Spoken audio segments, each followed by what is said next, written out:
Greetings. Hello there to all of you bucketheads and other members of the Under the Helmet podcast community. Welcome to another episode of the most disorganized podcast on the internet. I am DYLAN, also known as Damn, You're Looking at Nothing. If you enjoy what you see here today, please don't forget to leave a like on this video, comment, share, and of course, subscribe to Under the Helmet Podcast, the most disorganized podcast on the internet.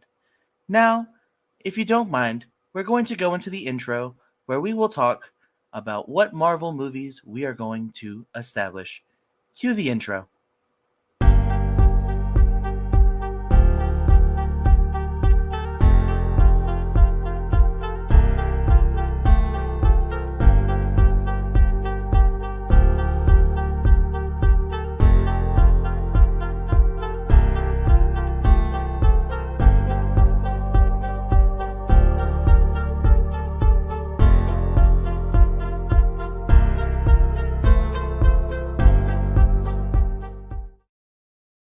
Knew a robot could have such a warm and sexy voice.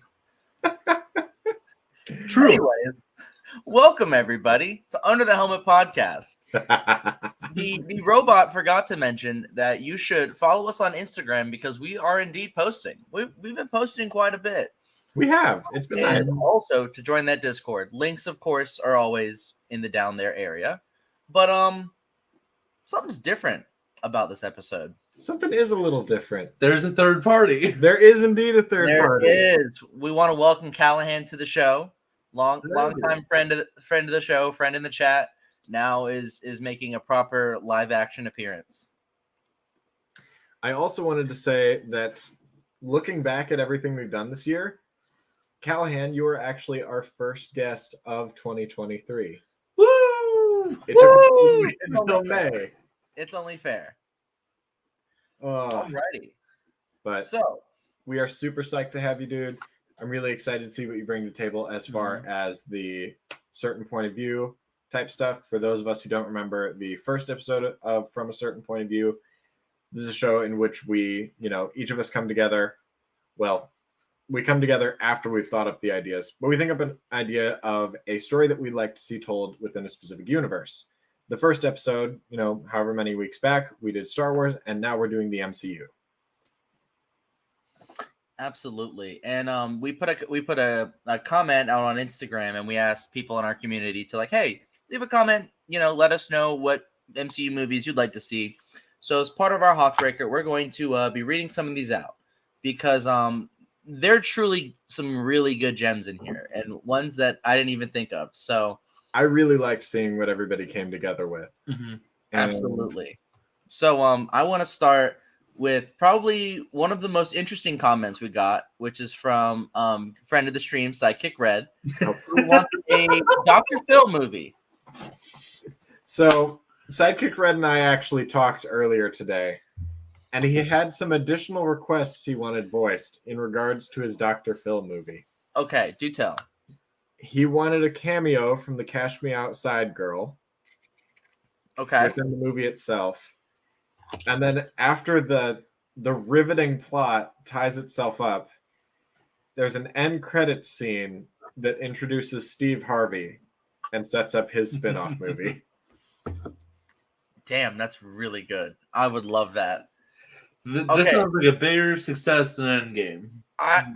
Okay, but honestly, I know it's kind of a joke concept, but I actually really like the idea of MCU therapy. Oh, I mean, And a lot of things need it. just imagine Civil War, but played out on Dr. Phil. Okay, you know how great that would be. Bucky Barnes, you are the killer. No, not the ghost of Murray. Let him rest.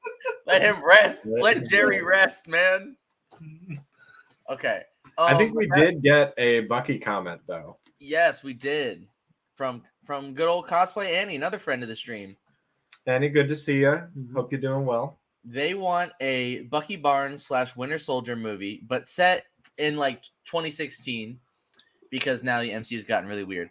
I kind of wanted to spin off of this, so I like the idea of we saw in Falcon and the Winter Soldier Bucky going through and atoning for his rights and wrongs that he committed as the Winter Soldier.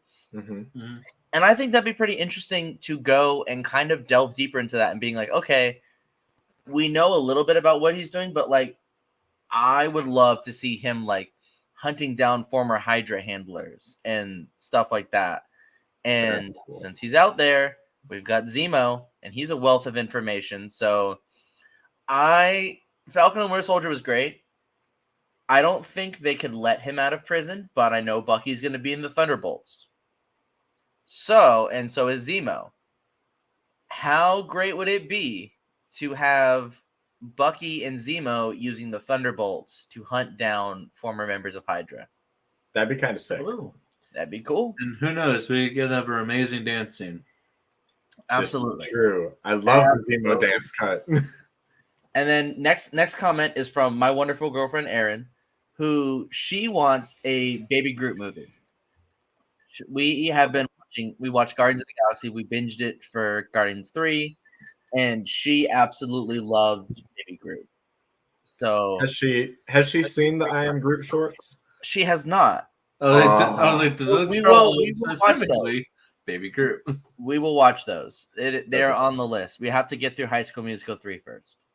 Okay. All okay. right. We got priorities. Priorities. And then my good friend Frosty Fleet, who I've actually met in person, said that there's only one right answer: Hulk. I know it's because he's owned by Universal, but that doesn't stop Sony from making Spider-Man movies, so they would love a MCU Hulk movie. I agree. That's possibly something that we could see in the future. Honestly, I agree. And honestly, I only have two options for this: either World War Hulk on not Ragnarok, Sakaar. on Sakaar, Uh-huh. or we just have a good old buddy comedy team between Bruce and Jen. That'd be good. I'd watch that. Would be entertaining. I like your first idea a little bit more. The idea, yeah, of I feel like a lot of people like that at first. World War Hulk, sort of.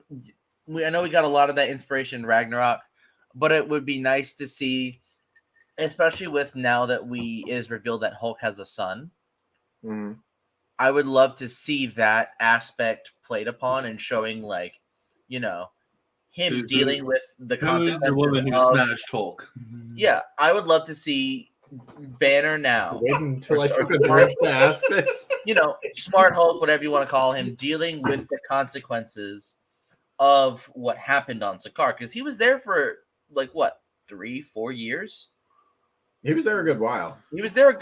And time moves differently on Sakaar, so you could say he was there for you could fudge the numbers, you can make it work.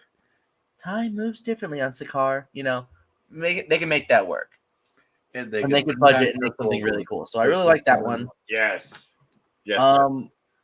My good pal from TikTok, Brandon, wants more about Captain America's adventures in returning the Infinity Stones. I think that a lot of that. That'd be a really cool concept. Plus, we get to see Chris Evans as Cap again. We get to see Joe Biden, old Captain America again. And I would love to see how he fixed the shield. I want to see the conversation between him and Red Skull. That would be very entertaining. And probably between him and the Ancient One. That could also be that could also be a really good conversation. He pulls up a chair. So, you got transported here. You made a mistake. But what you do with that soul stone is what makes it right. Not again, please. Goes up to the Ancient One. So, you're using dark matter. You're using dark magic. You made a mistake. You unnaturally extended your life. But you can make it right.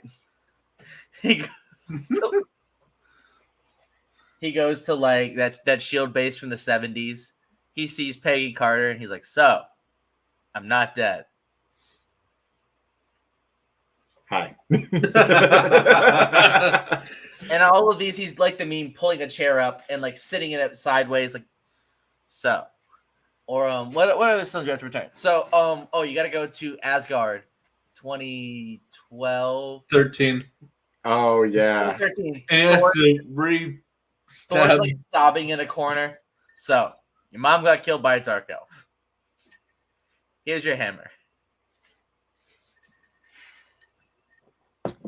I thought you were gonna go if he's someone has to re-imbue Jane Foster with the reality stone. Oh, there is that. Here, stick this in Jane. No, the other thing. All right. Next one is a good friend of mine, Mallory, wants they think Moon Knight needs more love, justice for Moon Knight. Yes. So Yes. a Moon Season Knight 2 movie one. would be great. I want that season 2. That's gonna be good. It's gonna be really good. I mean, Guardian of the Triforce says Miles Morales Spider-Man. I really like that, especially now that nobody knows MCU Peter Parker Spider-Man.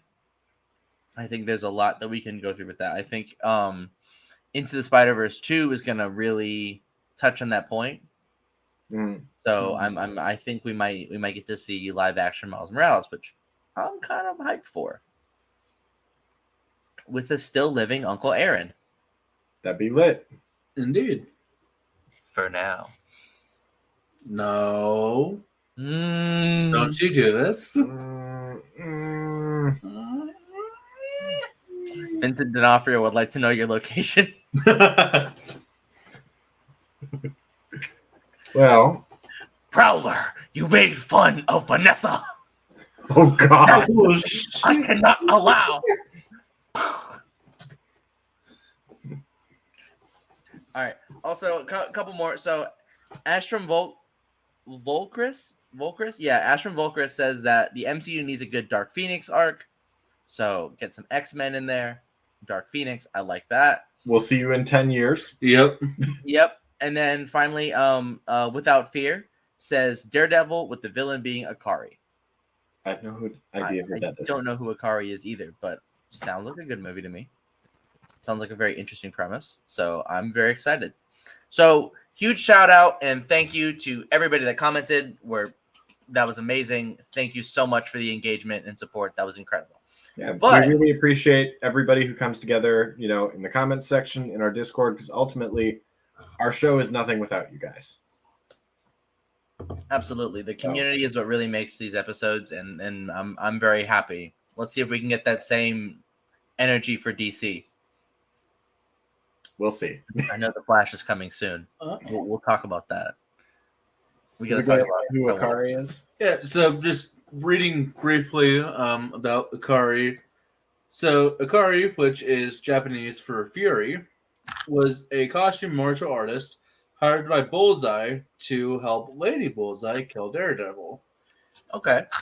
Akari wore a Japanese version of Daredevil's original costume and claimed to have a radar sense just like him. Oh. Attributes, powers, superhuman sensory system, highly trained martial artist. Okay. That sounds interesting. Affiliation with Kingpin. That's about it. That tracks. That's what the. Alrighty. And then, Interesting. so I think let's go ahead and get into the movies that we want now. So Callahan, Yes. I think you should go. first? I think you should go first because you are the special guest. So you got to go first. Okay. I'm So- hyped for your idea, man. Let's hear it. All right. Do you want poster reveal first, or do you want the pitch first? Because How do I you made want posters for mine and Eli's, How do you want to do it? I'm I good got for a poster. and I'm just letting the record show. After this episode, I will make Dylan a poster, and I will post all three onto the Discord. We'll also be getting those posted on Instagram so y'all can see them there. Absolutely. We will definitely be posting these, and I think ahead of next stream, I'll let you know if you want to come on for that one as well. I will let you know. I actually cannot come on for next week. I have a working related party. Oh, well, have fun. But Oh, yeah, we can definitely. If you have an idea, you can definitely share it, and we'll pass that on. And well, I'll let you know our ideas, so you can make posters because Mhm. for the poster you showed me, the preliminary poster was really cool. So Correct. let's hear your pitch, and then we'll drop the poster. Okay, so pitch first. All right, so the idea that I chose was from a movie that was very disputed. Doctor Strange and the Multiverse of Madness. We all had our favorite parts of that movie. We had Mine was Eli's favorite part of the movie where Peggy Carter got sliced in half, and we had Dylan's favorite part of the movie, the statue's feet. That's not true. I like when Peggy got cut in half. I'm sorry, I kid. I just had to get both of you at least once. Hey, that was a great part of the movie, though. I will give you one. Okay, The that's all I Stone ask. Grippers. And The so MCU my idea, Stone Grippers. I just want to know how, because like, was that a practical set? Was that? I want to know details. They didn't get into this on the you've reawakened the beast. Okay, yes, you've ignited the that's my fire. entire goal of this to I reawaken the beams. want to know, was that CG or was that practical? Because if that was a practical effect, that means somebody had to go in and like make that. Why did they put the toes so damn long? The toes were as long as the foot was. Dylan, if I have to go and pay your bail bond because you broke into Marvel set storage to get the statue. First of all, we don't have a treasury for Under the Marvel Helmet. to get the Stone Grippers. Hand them over. Dylan, we don't have a treasury for Under the Helmet. We don't have the money to bail you out. I'm going to have to call Erin. She won't bail me out.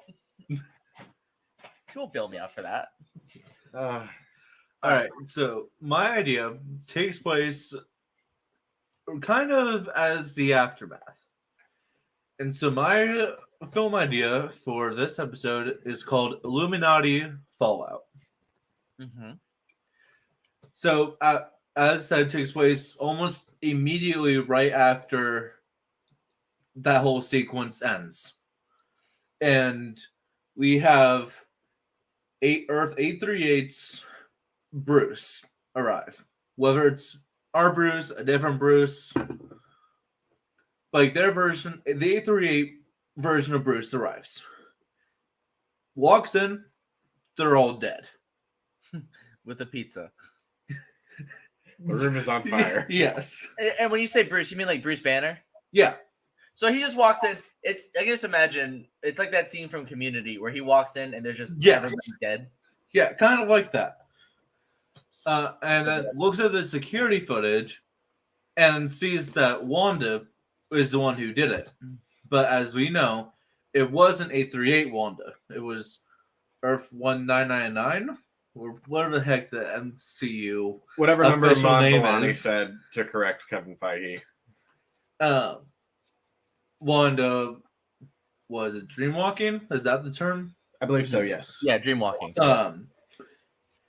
And then also sees Christina Palmer. I think that's her name. The redhead. Oh, yeah. She's still around. The doctor. Yeah. I forgot she's not dead. Yeah, she lived. Yeah. We see her get taken. He sees her be taken as well.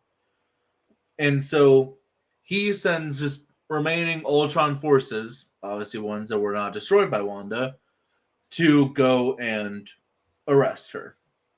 Because, like, hey, as far as I know, you killed all my friends. You killed the Illuminati. I'm interested to see how that would go because it's like, okay, so how do we deal with a threat of that level? Because may I continue? Absolutely. And so this leads to potentially this fight sequence with the Wanda resisting arrest, so to say. But also this version of Bruce I'm saying is World War Hulk. And so think of it stat-wise like that. Now, so you say that this version of Bruce is World War Hulk. Does he come in as Bruce or does he come in as Hulk? As Bruce, so he can still transform. Okay. But like, when he transforms, he has like the whole like power set and rage of World War Hulk. Okay. Does he have the outfit of World War Hulk? He could.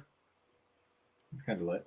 I like it. Okay. And so Wanda does get like apprehended somehow. Then we go into an interrogation scene. And for my interrogation scene, I have it as two members sitting across the table from Wanda. Bruce, as he's the one who looked at the security footage, and Robbie Ray as Ghost Rider. Ooh. Because I just have like a feeling that like somehow the spirit of vengeance, they would be able to like honestly they would like punish her if she was lying and everything. I don't know how they'd be able to tell the truth. The penance there.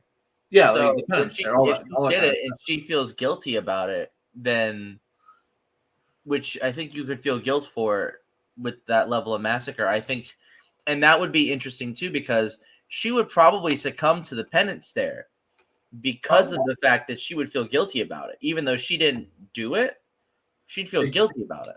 Exactly. She doesn't remember much. She just remembers another version of her was basically controlling her body. Mm-hmm. And so with that, Bruce is like, okay, she's a dead end. Because she doesn't know, A, where they went. She doesn't know how this happened.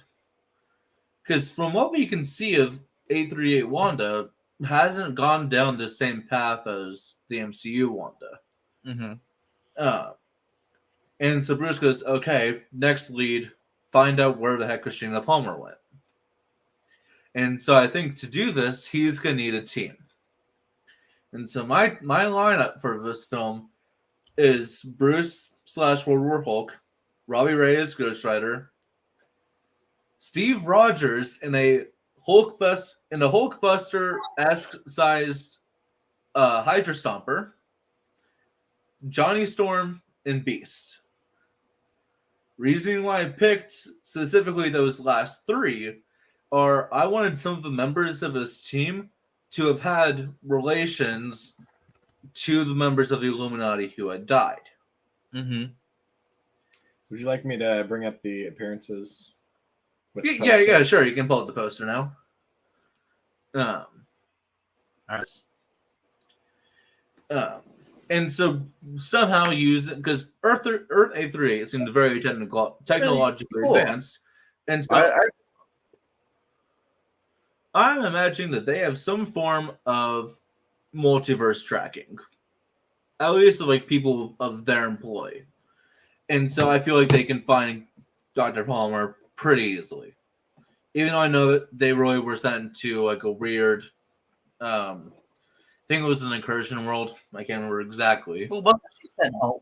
Wasn't she sent home at the end of it? I don't think so. Because I think she when was. Strange Dream walks,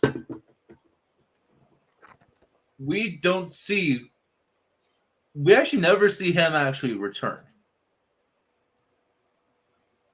It's off screen. Oh. And so we could say that yeah, she gets sent home. But mind like they just pull her back, or they find her.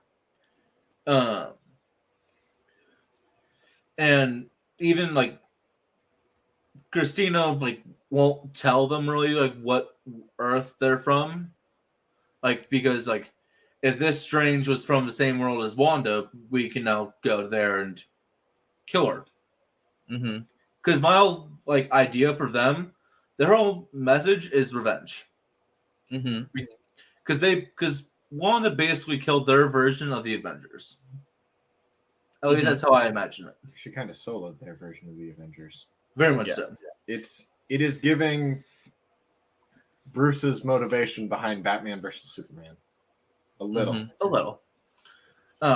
And so this just starts like a just general search throughout the multiverse for the Scarlet Witch.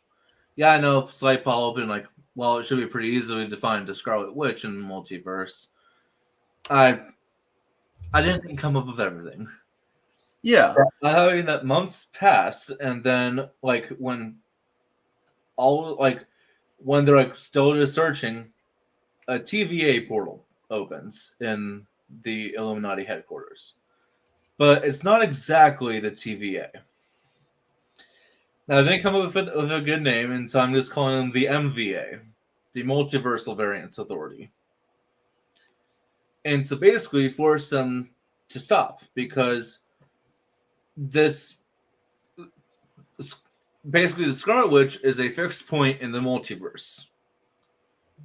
And the Scarlet Witch must live for the upcoming war. With Kang. Not necessarily. Okay. That depends entirely upon the Jonathan Majors situation. It very much does. Listen, here's my super hot take on that. This is a multiversal being, right? And we have seen established before that different characters can look as different people in the multiverse. Recast this man. Recast Kang. It is not that hard. This is true. It is literally one of the easiest and simplest things they could do. Like, oh no, we can't recast him. Yes, the fuck you can. You are Marvel. You have Disney money, bitch. You can cast whoever the fuck you want. It's that easy. Look. You can just look and go, you can find a lookalike, or you can just go in a completely different direction. And it's just like, Council of Kane's directive. We all got facial reconstruction surgery. All right, and so I'm just imagining like the final battle of this is really just kind of like this new team versus just a bunch of the MVA forces. Like they're like, no, we're not going to stop. Like we won't stop until we get revenge. And they're like, no, you have to, or else you will fuck up the multiverse again. Well, they didn't do it the first time, but it'd be fucked up again. Interesting. And so that's the end of the movie. But then we get to the post-credit scene.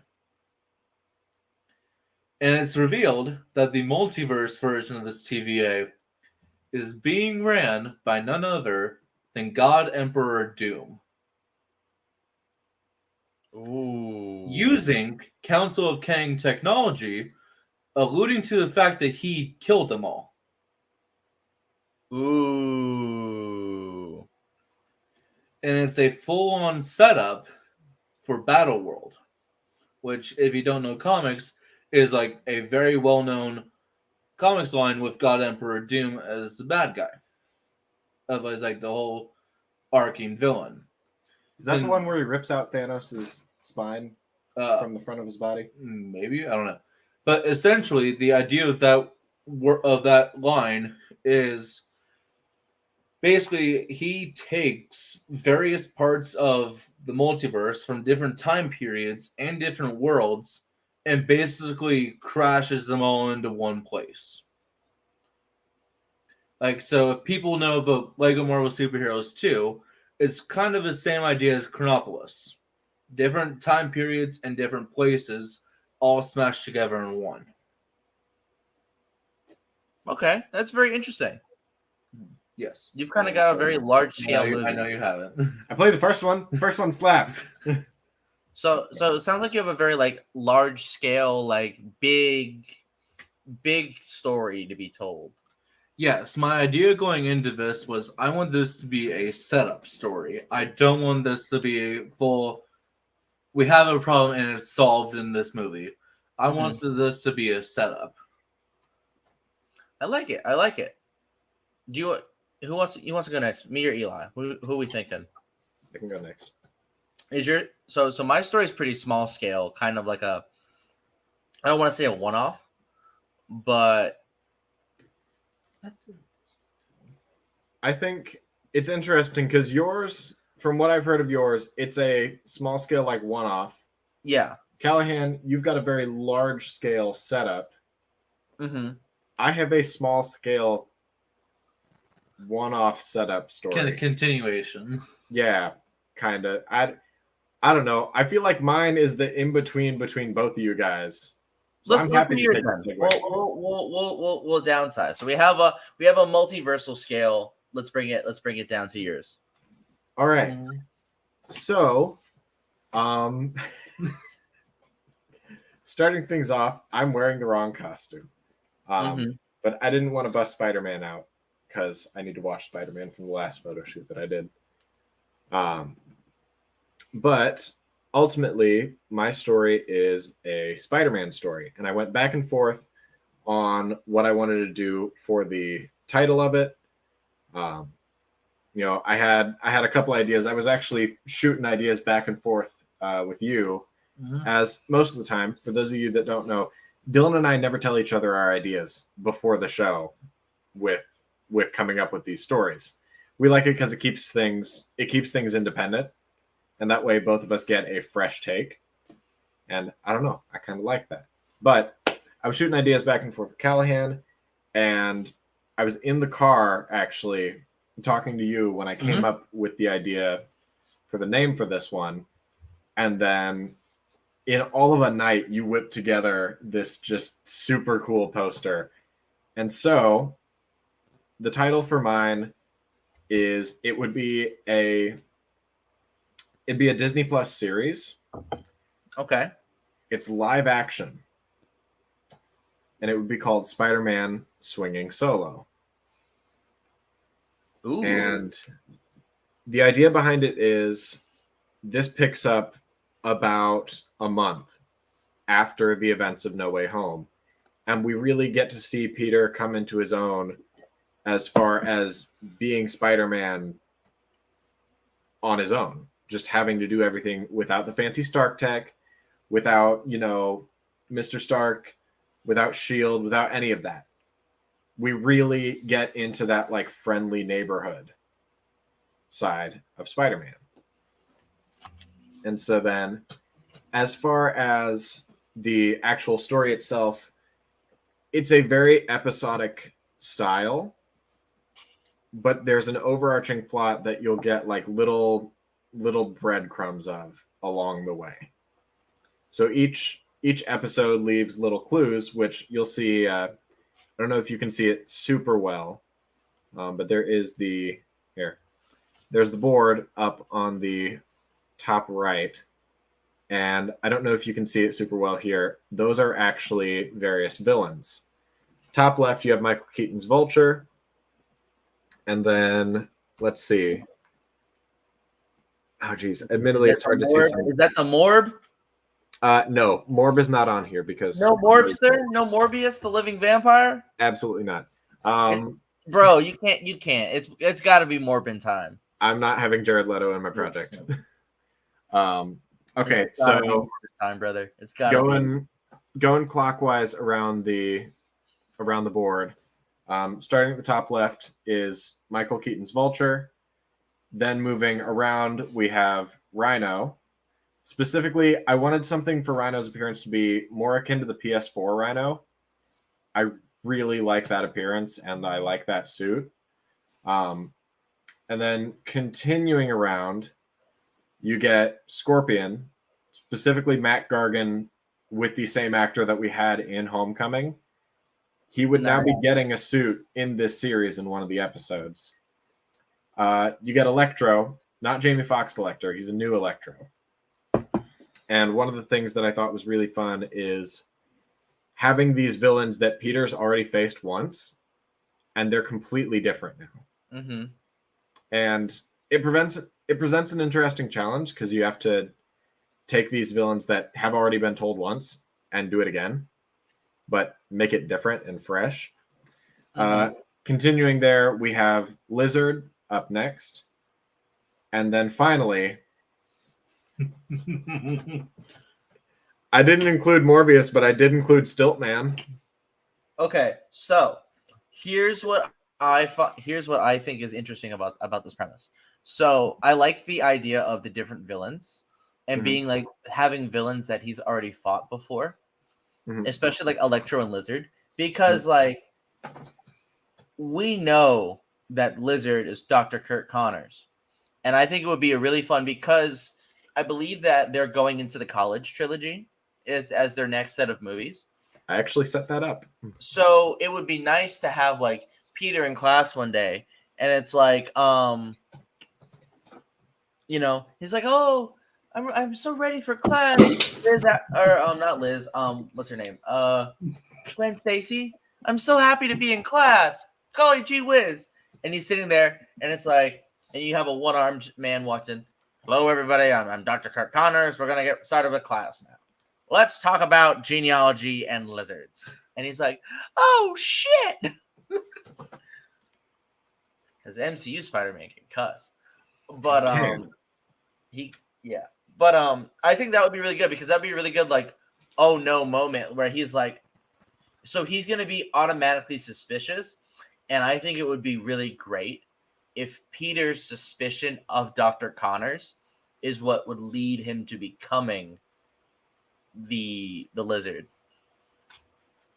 I think that'd be a really good premise because then he would feel that responsibility of, I led this man down this route with my paranoia. And then I guess you could do kind of something similar with Electro, where it's like, okay, I fought you before. I already know how to beat you. And this Electro's like, I have no idea who you are. And just whoops him. Yeah. I think that's a really cool premise. And I really like that idea. So I've actually got the first 2 episodes that were roughly planned out, and then I have some ideas for the overarching story. The first episode focuses mainly on the fact that, Peter lives in New York, and he has no source of income. So he's got to figure out how to pay rent. And it sees him follow a couple of different ideas. Rent. To bring back the Mr. Dictovich. Rent is due. Rent? So we see Peter try a couple different ideas for like places to work. One of the ones that, I had a couple floating around in my head. I knew that one of the ones I wanted to see him try was pizza delivery. And, he goes to this place and he's like, yeah, I could deliver him super fast. And they're like, you have a car? He's like, well, no. Do you have a bike? Oh, no. No. What are you going to do? Fly? Get out of here. No, just give me a chance. One chance. And so we see him like pizza slung on his back, swinging through the city, ditches his suit in an alley somewhere, brings up the pizzas. I didn't decide if I wanted to have him say pizza time or not. He should. I think you have to have him do it. Or because it's Tom Holland Spider-Man, he'd be like, hey man, it's like pizza time, dude. And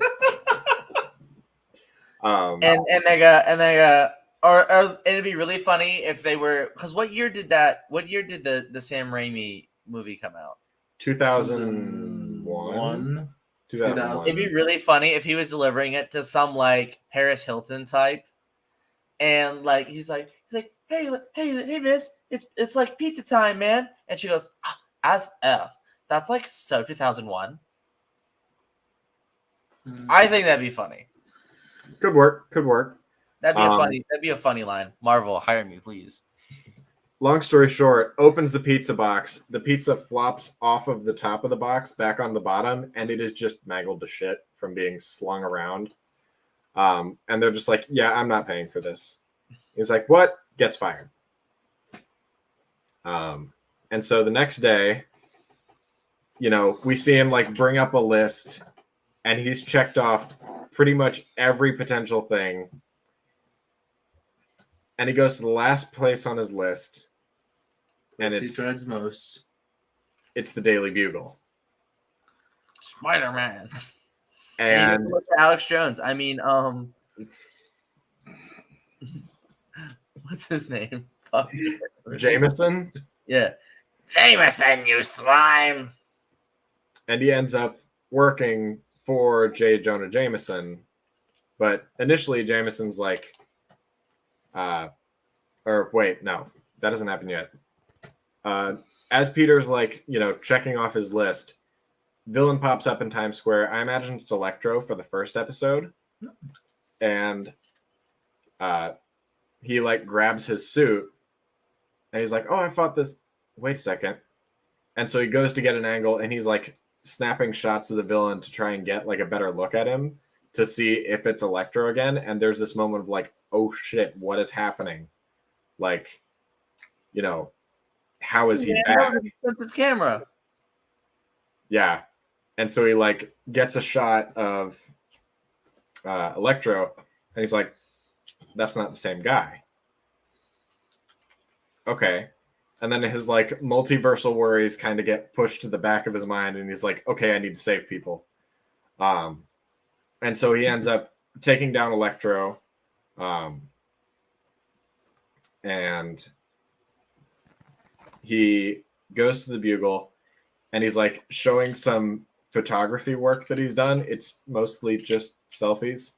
And then he accidentally scrolls to the photos that he snapped during the Electro fight. And Jameson's like, wait a second, what are those?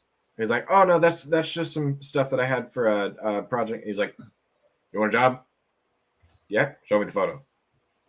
And so he shows him the Electro photos, and he's like, these are great. How the hell did you get this angle? Well, you know what? I don't care. You're hired. And so me for Spider-Man. But he hires on Peter as a new photographer. And so at the end of that episode, because there's a post-credit scene with every episode up until the last one. Well, no, the last one does too. And it's during the post-credit scene that we see somebody. We just see a shot like facing cameras coming in from behind their chair. And they're just rewatching news footage from the fight between Spider-Man and Electro. And we see somebody come in and like set down a cup of coffee. They're like, why are you still watching this footage? You've watched this like, 100 times. And he's like, yeah, but it worked. We know he's a local boy now. And that just sets things up. There's nothing, like no specific markings on anything. Nothing. As we see more of these end credit scenes, because every single episode is going to have one of these, and we find out that the two people that were talking back and forth are Norman Osborn and Otto Octavius from this universe. Ooh, I like that. That's not who I was thinking of, though. In this universe, the two of them haven't had their massive fight. Oscorp is still the O's, as in Norman and Otto's company together. As Stark Industries is still being investigated for their potential involvement with the London attack. Yeah. Because those were Stark drones and Stark Tech. The tech world has a big old power vacuum to open up. Norman and Otto put their two genius brains together and have been rapidly climbing the ranks over Hammer Tech, which is also still working through their whole Iron Man 2 thing. Yeah. They're recovering, but they did essentially have to dig themselves out of the 9th layer of PR hell. Mm-hmm. Oscorp doesn't have that yet, other than some slight allegations of non-ethical testing. But Otto doesn't know about that. But Norman's whole idea is Norman's like, you know what? Everybody who's trying to make the next super soldier is looking in the wrong direction. They're all obsessed with Project Rebirth and getting Captain America's blood when we have a prime specimen. I like that you gestured towards me at that. Of course. What do you think I'm talking about? Obviously. And he's like, if we can get a sample of Spider-Man's blood, if we can replicate those powers, imagine the money we could make with that. A single soldier able to catch a bus on reflex, able to dodge out of the way of bullets. And he keeps pitching this to Otto, and Otto's like, it's a great concept and all, but we have no way of replicating it. And he's like, I just have to get a sample of Spider-Man's blood. And Otto's like, that's, I don't know about that. Unless we bring him in for, how do we put out a job offer for Spider-Man to be a blood donor? And he's like, well, I wasn't thinking we make a job offer.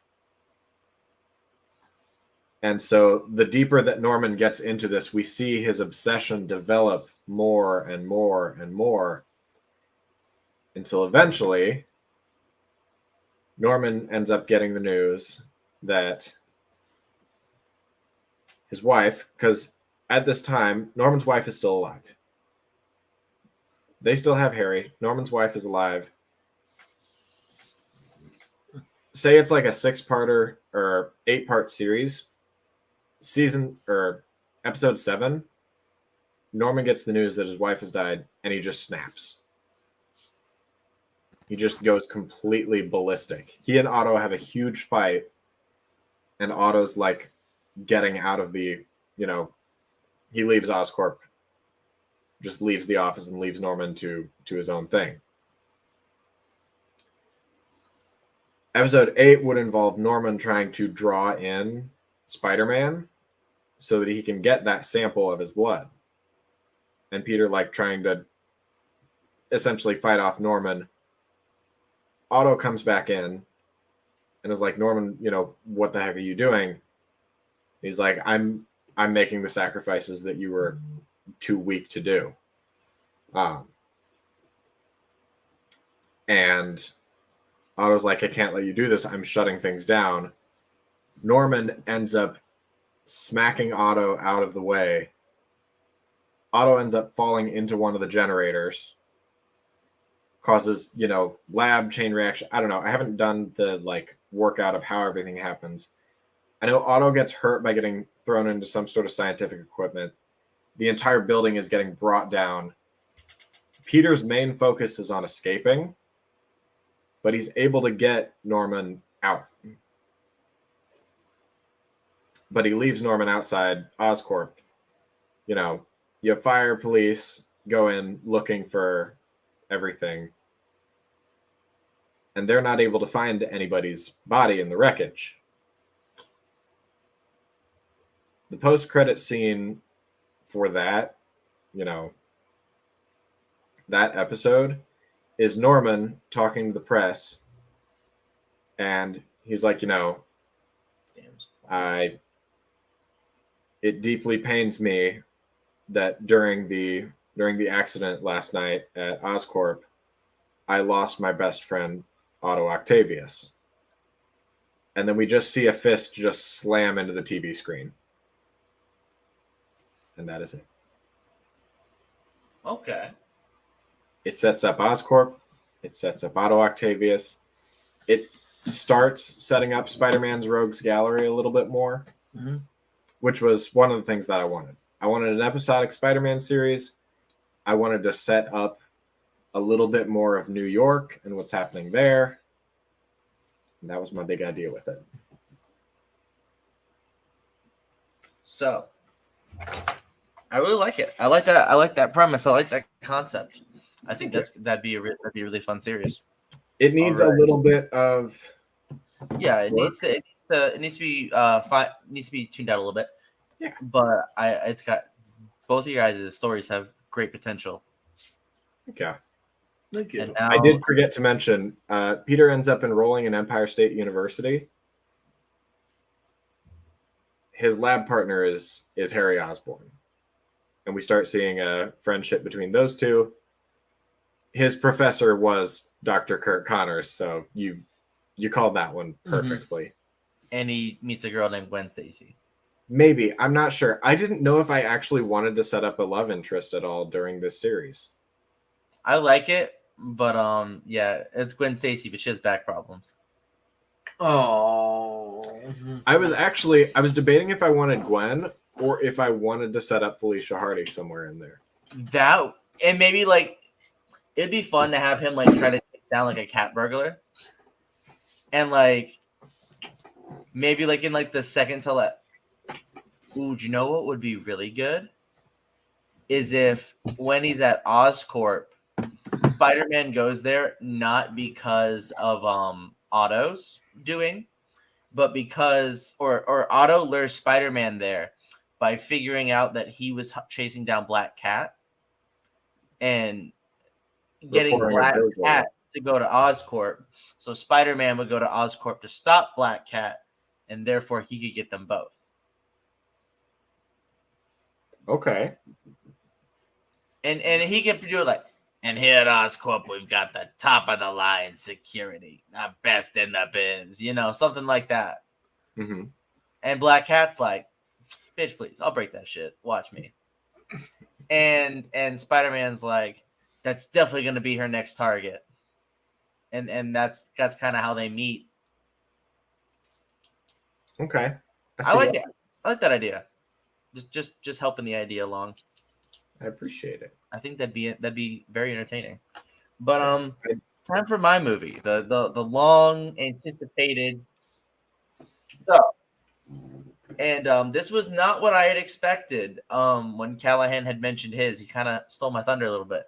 But mine has to do with a character that we have not seen since 2011, and that character is Johnny Blaze, Ghost Rider, played by Nicolas Cage. I like those movies. I understand that they're bad. I don't care. I like them. I think they're fun. They're so bad, they're good. I would love a Ghost Rider 3. But in those movies, Nick Cage kind of goes through like, I have to save my soul kind of deal. Like redeeming himself as a person, but still being the spirit of vengeance. So I think what better way to end the trilogy than to have him pass on the spirit of vengeance to Robbie Reyes, the Ghost Rider with Agents of S.H.I.E.L.D. And I'm operating in this movie, I'm operating under the assumption that the first and second Ghost Rider movies and Agents of S.H.I.E.L.D. are canon to the MCU. All right, And this is why I'm operating under this assumption. Because I want Nicolas Cage, it's early 2000s, Nicolas Cage is training young Robbie Reyes to take his place. Because he shows, what season of Agents of S.H.I.E.L.D. does Robbie show up in? Season 4. Season 4. Do you know about what year that takes place in?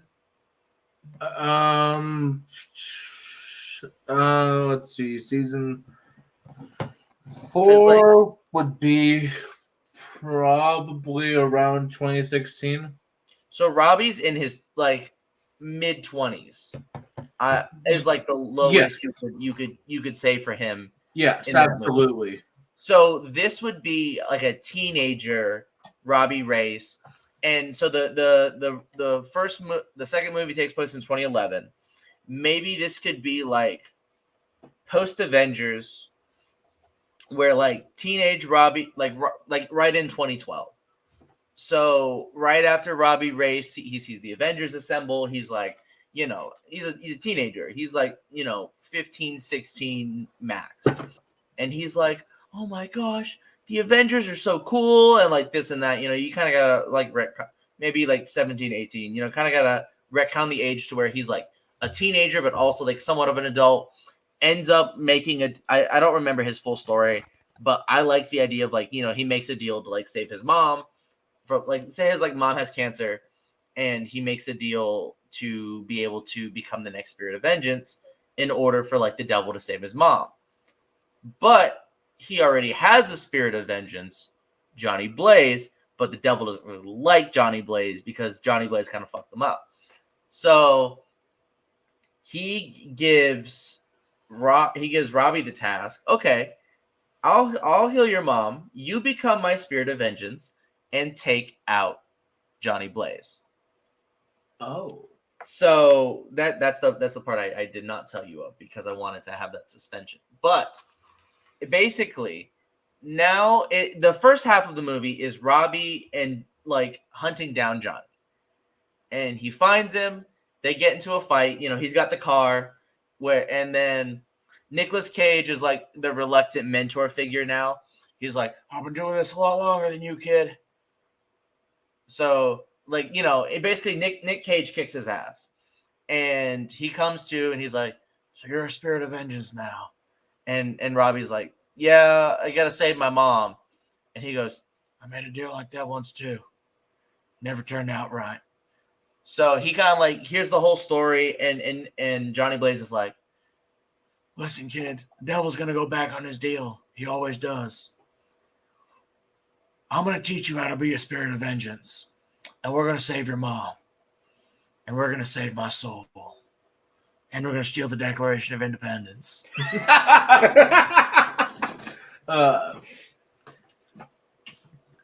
And after they steal the Declaration of Independence, Robbie goes, what does that have to do with us stopping the devil? He goes, nothing. I just wanted to say it could be done.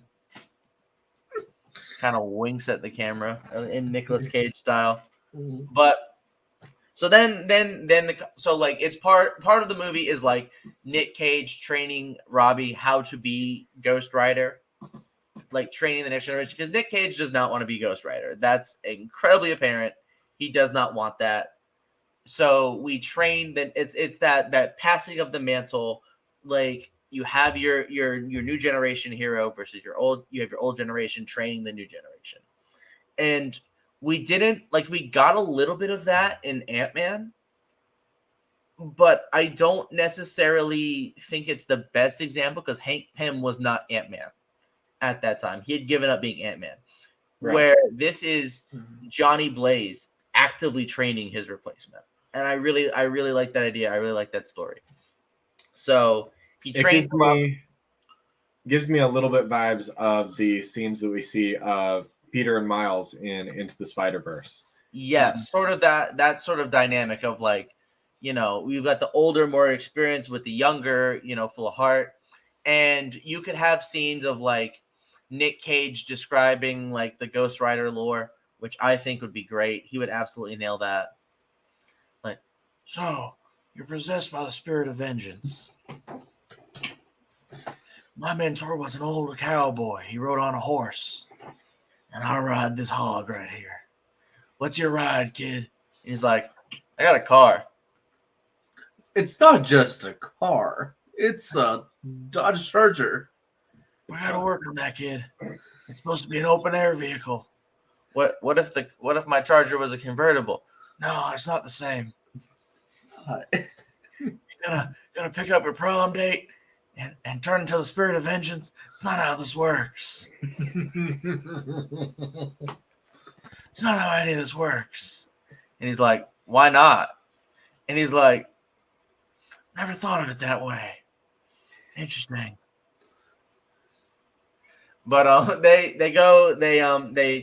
fight the devil. They get him to like save Robbie's mom or whatever, and then like still cure her cancer, but like not do the like I cured her cancer, but she got hit by a bus, kind of like that deal, because that like that might be the inciting incident is like he made the deal, her cancer got cured, but she got hit by a bus, and it's like, oh well. I cured her cancer. You're still my spirit of vengeance. Now go kill Johnny Blaze. And it would be so then like the movie ends, and I have one of two endings in mind.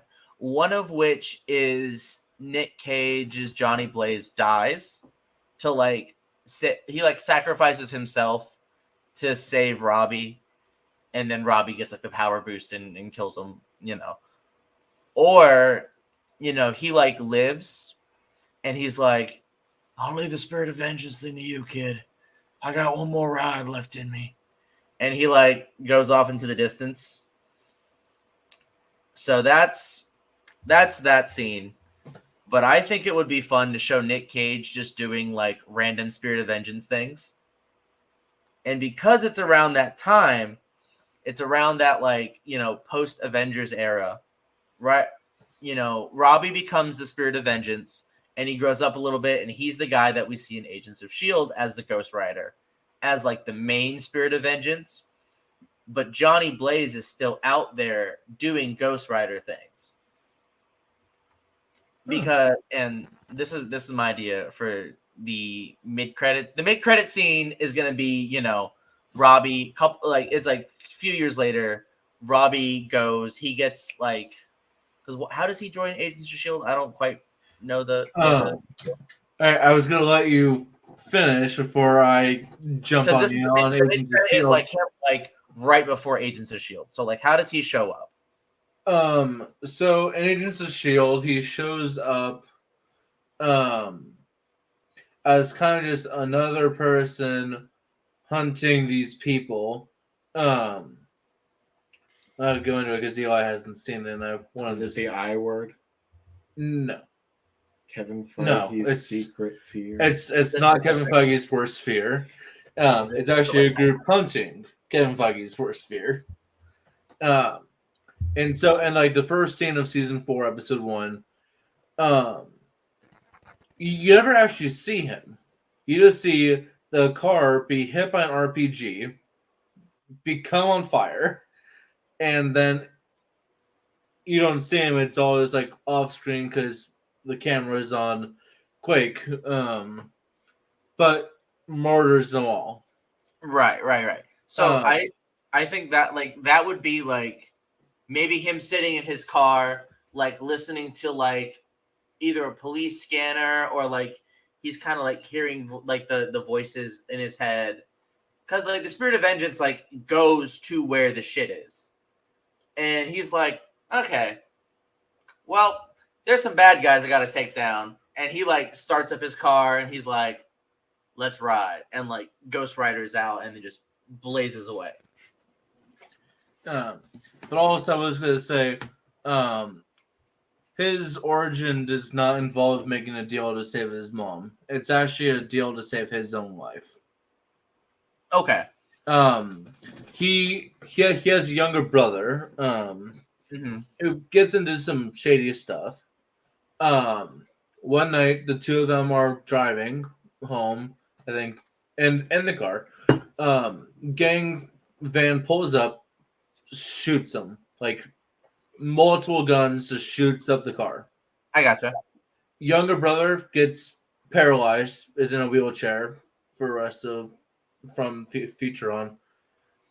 Robbie gets like the car like hits the side of the road and then he gets thrown out through the windshield. And so Robbie is dying on the ground and he's like praying for anyone that will listen. And then like the music like cuts for a second. And you're like, what's happening? And then the camera again, like the camera's on Robbie's face on the ground.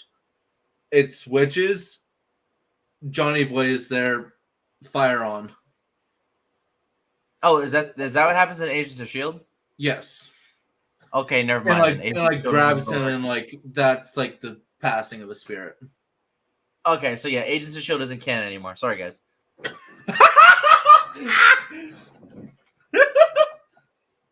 Or I just subtly retcon like half the show. I mean, to be fair, that's probably what's going to happen anyway. Yeah. Because I like my version better. I like my version better. Because Kevin Feige hates the I word, and so I doubt that exactly. when So it comes, she's gonna be an I word. it's Also, okay, Kevin. respectfully, Okay, it does Kevin. get quite messy there at the end. But That's true. Well, My- because no one else has actually seen this section of Shield. my So I'm going end off what I remember. let me talk about my end credit scene, because Mephisto. this end credit scene is only if Johnny Blaze lives. Okay. And because I think like once the spirit of vengeance, always the spirit of vengeance kind of deal. So like he's out there doing spirit of vengeance things, and he stops at a diner, and he walks into the diner, and there's a man at the end of the bar, kind of just sitting there, sipping on a cup of coffee. There was an idea He's to bring sitting there. together a He's group got of he's got the Marvel disguise. He's got the hat pulled low and the sunglasses, and you can see he's got like a jacked up looking face. Like it looks like he got like beat up or something. And Nick Cage walks up and he's like, "Black coffee for me." And then he walks over to the table, sits down at the booth. "You're a hard man to find, Frank Castle." And then it's revealed to be like John Bernthal's Frank Castle. "I don't want any trouble." And he's like, "Doesn't matter. Trouble found you." And like his like head lights up and he does the penance stare. And he's like, feel the guilt of all the souls that you've harmed. and he goes, he just takes another sip of his coffee, and Frank Castle just goes, I don't regret a damn thing. I did it because I liked it. Hell, I loved it. I'm just itching to do it again. He doesn't say all that, but I just had to. But like he tries to do the penance stare on Frank Castle. It doesn't work. And he's like, why didn't that work? And Frank Castle's like, because I don't regret a damn thing. So he's like stands up, drinks his coffee, pays the waitress at the diner, and he looks back and he goes, I'll get you again, Frank. He's like, sure you will. And it's like implied that they do this like once a week.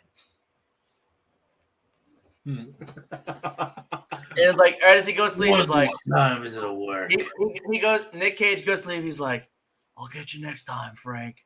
And he goes, no, you won't. See you next week. And that's the end.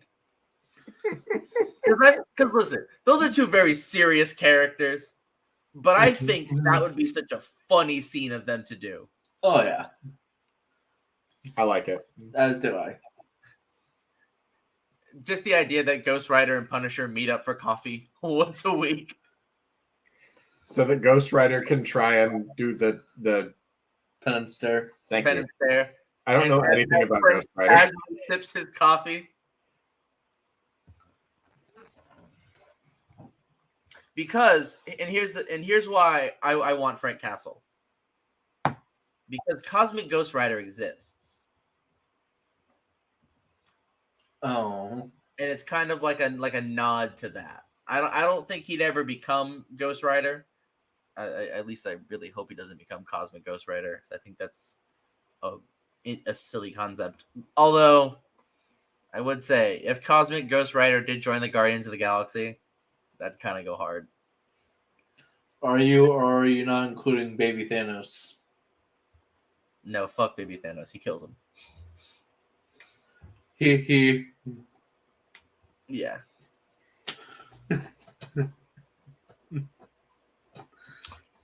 But yeah, so that's my pitch. I like it.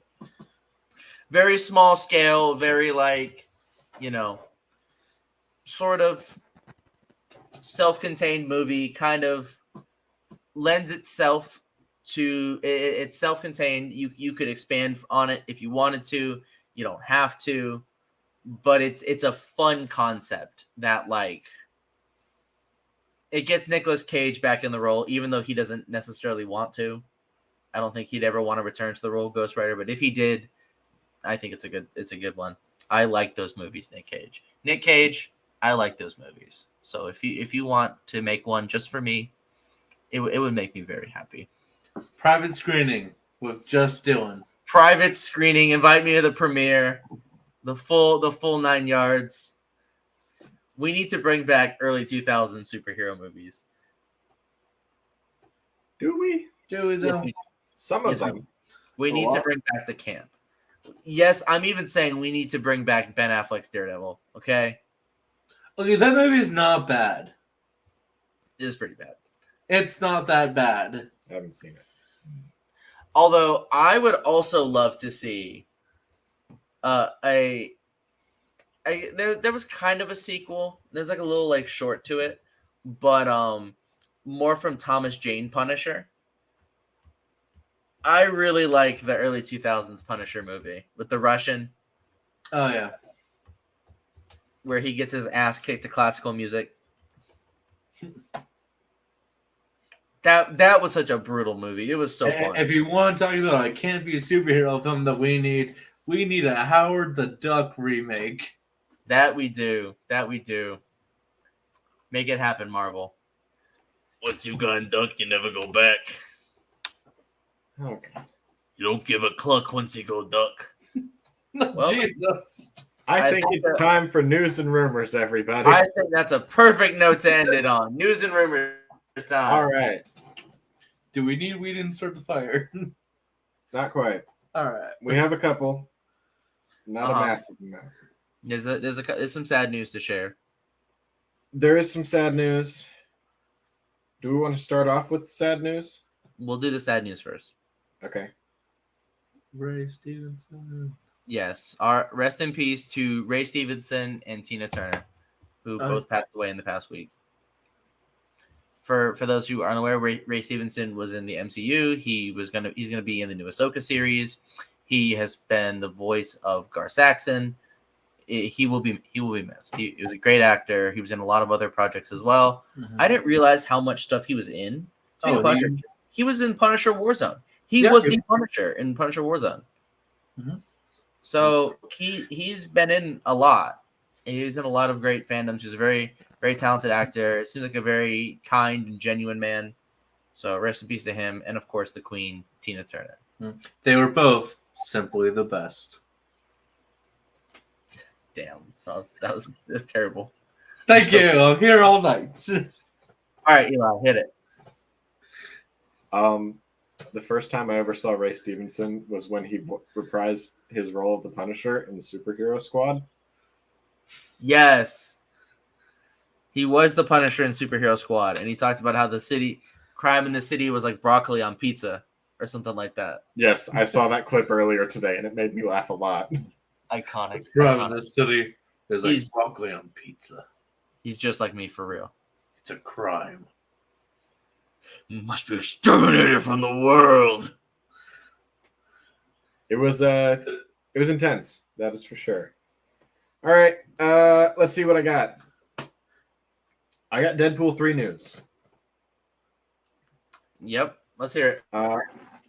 We have more rumored main villains because we're just gonna we get about as many rumored villains for Deadpool 3 as we do rumored castings for the Fantastic Four. Speaking of which, I'll have another one of those later. Rumored new villains of Deadpool 3 are Mojo and Spiral. I don't know who either of those villains are. Neither do I, but if you do, tell us if that's cool or not in the comments below. Exactly. I have no idea. clue. When you said Mojo, I started thinking of the Powerpuff Girls villain Mojo Jojo. Yes. Not that guy. Not that guy. Apparently, Mojo is like a yellow dude that gets around on like spider leg. Interesting dude. Look him up. Sounds like an off-brand Sinestro. He stole Darth Maul's spider legs. Yeah. Kind of. I don't know. As far as Fantastic Four casting, reportedly David Diggs is in talks. Huh? David Diggs. Thank you. David Diggs is in talks of getting the role of Ben Grimm, aka The Thing. You know what? I'm actually okay with this. So, I don't know who he is. So he is he's Lafayette Sebastian. in the original cast of Hamilton. Yes. Also Sebastian in the new Little Mermaid. okay. So this is gonna sound like a really random question, but one of the big things about The Thing in comics is his like Jewishness. So Yep. Is he Jewish? Yes. Yes, he is. Okay, I'm in. I don't know the answer to that question. I'm only asking that because like I've seen a lot of people on TikTok and stuff talking about how there's a lot of Jewish erasure that goes on in the MCU. A lot of like Jewish coded characters kind of written out of their Jewishness. I guess that's the proper way to say it. So I think Ben Grimm, who had it in the comics, it would only make sense for that actor to play him to be Jewish, to be able to have that real experience to come into it. I think I did. Yeah, I agree. More news. And after Reportedly, our Jewish trends need to win. True. Because apparently the Jewish representation in Moon Knight was not great. that's not great. Yeah. But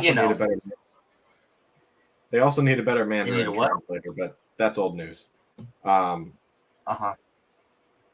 So reportedly, Star Wars actor Katie Sackhoff wants Cate Blanchett to play the role of Bo-Katan's sister Duchess Satine if she ever makes it to live action. I like that. I'd be down for casting. that. I would be down for that. I'm interested. I don't know why, but Star Wars seems very allergic to Satine Kryze and Padme Amidala, and I want to know why. I don't know why they're so afraid of those two characters.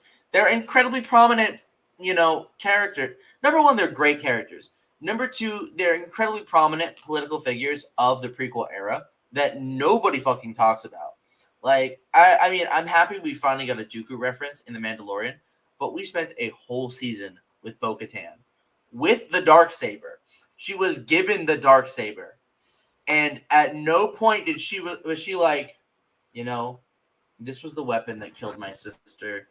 I understand the power that I wield by holding this, and I won't take it for granted. I think, there was a perfect moment in episode, what was it, 5 or 6? The one where, like, Mando and her have that quiet moment where she talks about, I don't know if I can leave Mandalore.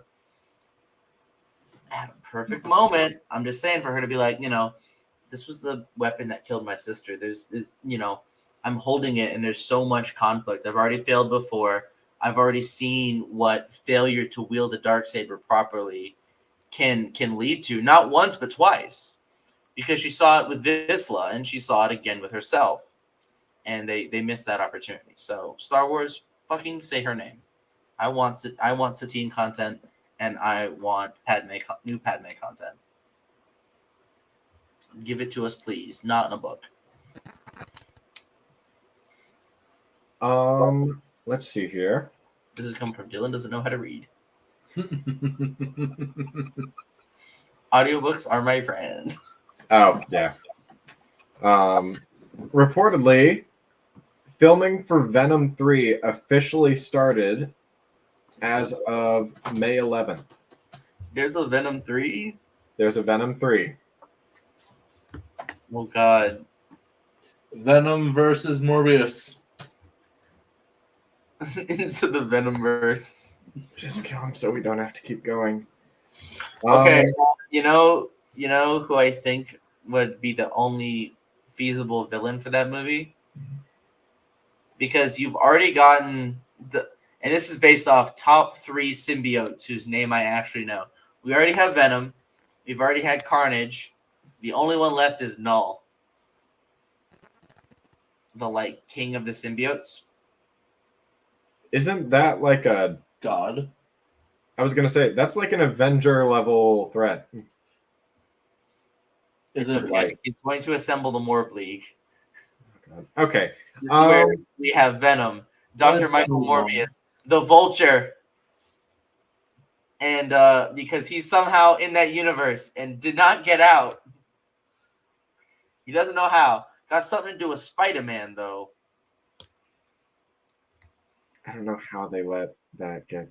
Okay. Anyway, Kevin Feige was like, "Hey, you can't do that," and they said, "Fuck you, we're Sony. We're gonna fuck your shit up." And he's like, "No, you're not. You're just going to annoy and confuse everyone." reportedly, the Ubisoft's open world Star Wars game may arrive as early as March 2024. Oh shit! That's next year, right? Now, I'm happy to hear that we could be getting that as soon as, Under a year. That being said, It's under a year. And with the release of Jedi Survivor and how glitchy that was, take your goddamn time. Give your people time to cook. Do better. Genuinely, do better.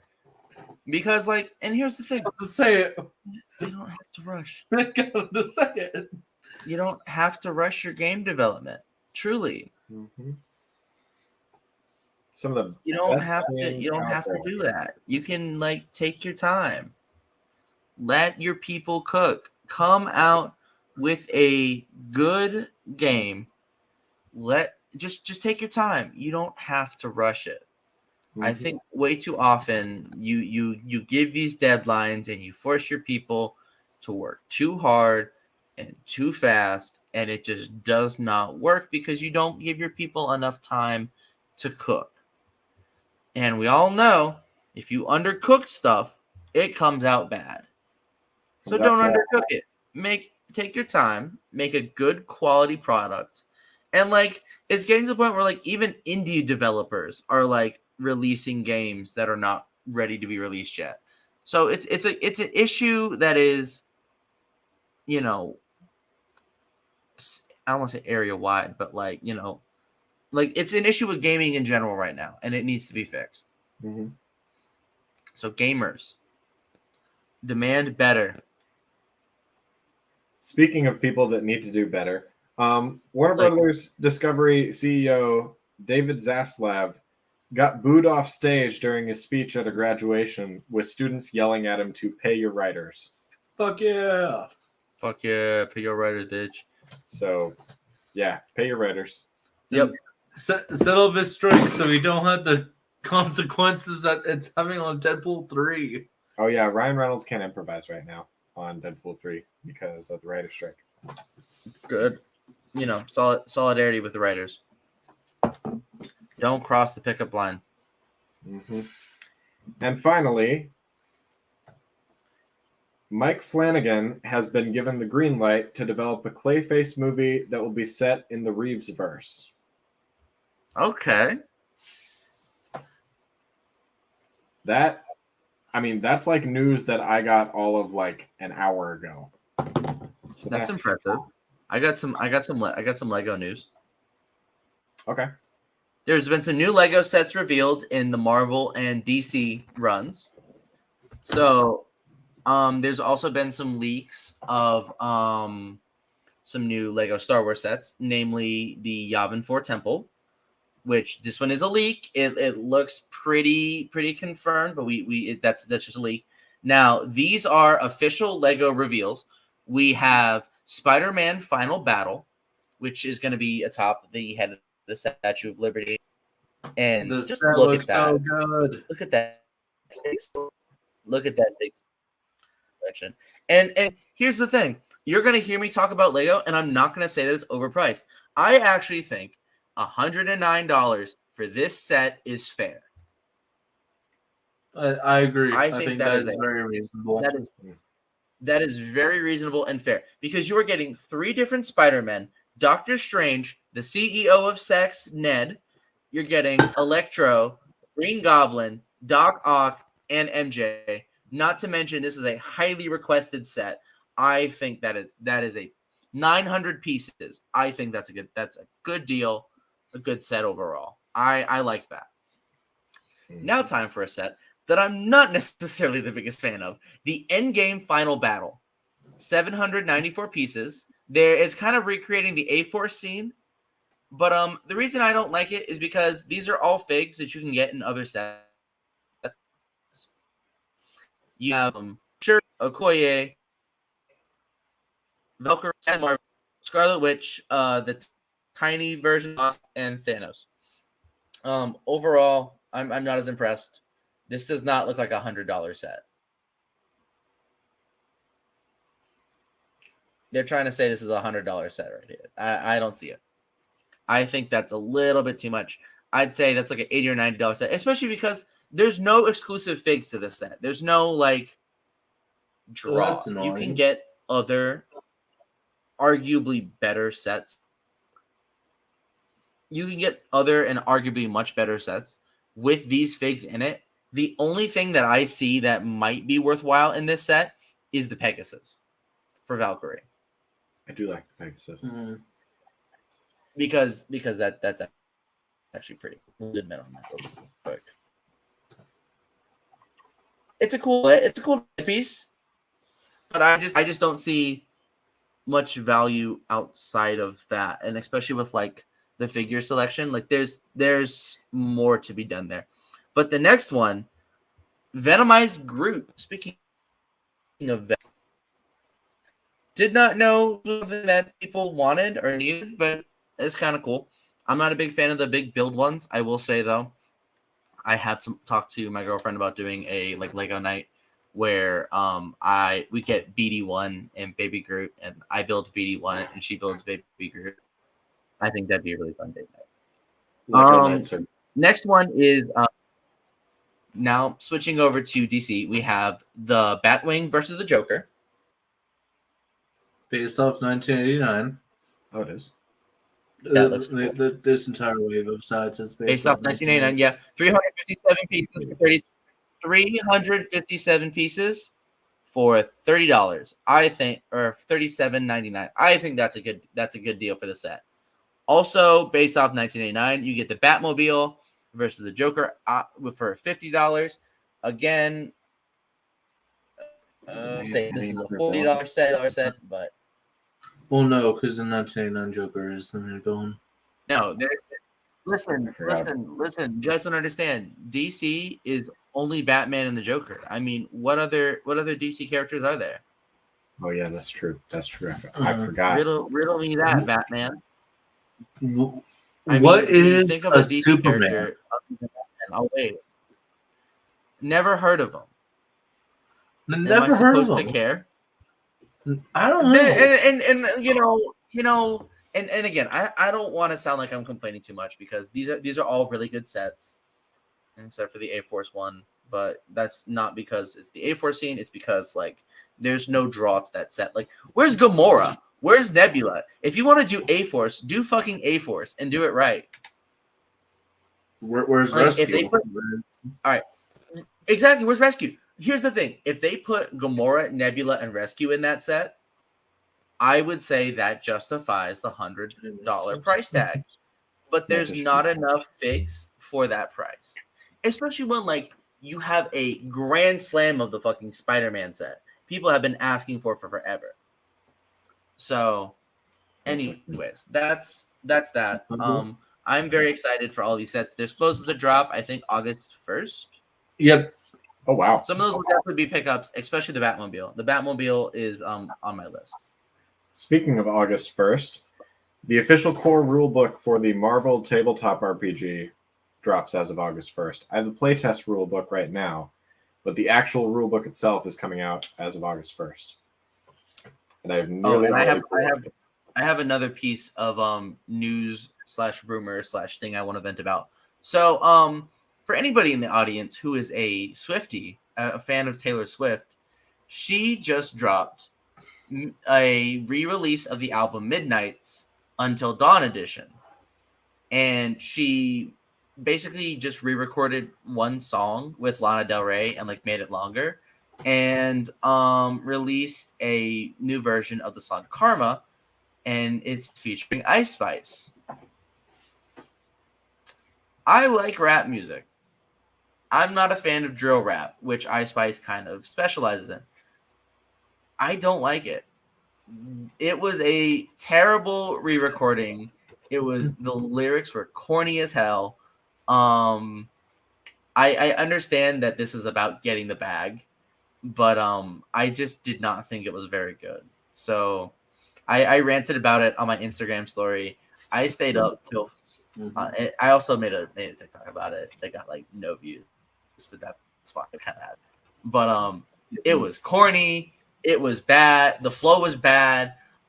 It sounded like when she went into the studio, they gave Ice Spice a list of like cool rap words according to old white people, and was like, just say these, and because like it just didn't make sense for like it just did not sound good. So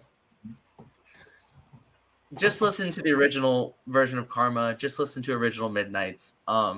Taylor, you're better than this. That being said, I am excited for Speak Now Taylor's version. And mark the day, May 27th, 2023, when Dylan was canceled by all the Swifties. Hey, the Swifties agree with me. The song's ass, okay? The Swifties have been agreeing that song is ass. There's another song they're more obsessed about. She released another song that was like exclusive to one of her concerts, and it immediately got recorded to TikTok, and somebody is now pirating it on Spotify. And I don't remember the name of the song, but it was pretty good. So, Taylor, write more about your failing relationships. Stop collabing with Ice Spice. Respectfully. Well, I think that's all for me. Do you guys have anything else you want to add? I think that's all we got. All we got. Well, I just wanted to give one final thank you, Callahan, for joining me in the studio tonight. It's It been was so much delightful to fun. have you here. And Absolutely. hopefully Thank we'll you for be able to joining us. bring That was back a lot of in the future. Mhm. But in the meantime, I know you said that you won't be able to be here tomorrow, or not tomorrow. Not tomorrow. We're not streaming tomorrow. We're not Go streaming enjoy on your Sunday. Rewatch Under the Helmet. I don't know. Do whatever you do on a Sunday. Watch the Indy 500. Is that tomorrow? It is tomorrow. Oh, look at that. Okay, maybe do Yeah, that. go I watch, don't know. go watch the Indy 500. If you Yeah, want watch- Indy 500 analysis, Watch. leave a comment down below. Yeah. I will not. I will not be doing it, but I'm sure these two knuckleheads might. No. I'm not. Listen, I love it when the car drives around the track. I love it when they go in a circle for like 500 times. I love It's the it best when part. they do 2,000 left turns. It's a great time, Mhm. and I get permanent hearing damage. Not bitter. Huh? Anyway, we wish you all a wonderful rest of your Saturday, an excellent Sunday, and in the event that you're watching this in the future, have yourself a wonderful day. Callahan, we're very excited for when we get to bring you on in the future. We wish you nothing but the best, my friend. Thank you, everyone who has joined us. Dylan, do you want to see them off? With that being said, thank you for joining another episode of the most disorganized podcast on the internet. If you like what you see here today, leave a like, comment, share, and of course, subscribe to Under the Helmet Podcast. Follow us on Instagram so you never miss another update. Join that Discord. And finally, thank you. May the force be with you. And we will see you the next time that we go Under the Helmet. Goodbye, everybody. Goodbye, everyone. Goodbye, everybody.